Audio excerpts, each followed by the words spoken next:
ఏమండోయ్ నమస్తే. రంపచోడవరం వెళ్ళే దారిలో మధ్యలో టీ తాగుదామని ఆగాం. మధ్యలో టీ తాగడానికి జాంపేట సమీపంలోకి వచ్చిన తర్వాత ఇదిగో మసీదు పక్కన ఇదిగో ఆజాద్ చౌక్ అని ఇక్కడ స్తంభం ఉన్నది. ఇక్కడ ఇరానీ చాయ్ దొరుకుతుందండి. ఇరానీ చాయ్ తీసుకున్నాము. ఒక చాయ్ ఖరీదు వచ్చేసి 12 రూపాయలు తీసుకున్నారు. చక్కగా అదిగో పాలేసి అందులోని డికాషన్ వేసి కలిపేసి అందులోనే పంచదార టీ పొడి అన్నీ అందులోనే ఉంటాయి ఇచ్చారండి. తాగుతున్నాం. అయితే తాగేటప్పుడు మంచి చాలా బాగుందండి తాగడానికి టీ.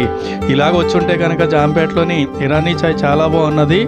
ఇక్కడ ఇరానీ చాయ్ ఒకటే కాదు, చుట్టూ మనం చూసే వెనకాలక చికెన్ కావచ్చు, మటన్ కావచ్చు, ఇంకా చాలా రకాలు ఉన్నాయి. చాయ్ మాత్రం సూపర్ ఉన్నది. ఒకసారి టేస్ట్ చేయండి. రోడ్లో వస్తే కనుక నేను రంపచోడవరం వెళ్ళే దారిలో పలావ్ తినడానికి వెళ్తున్నాను. రంపచోడవరం వెళ్ళే దారిలో ఇక్కడ టీ తాగాను. ఒకసారి ట్రై చేయండి మీరు కూడా, చాలా బాగుంది.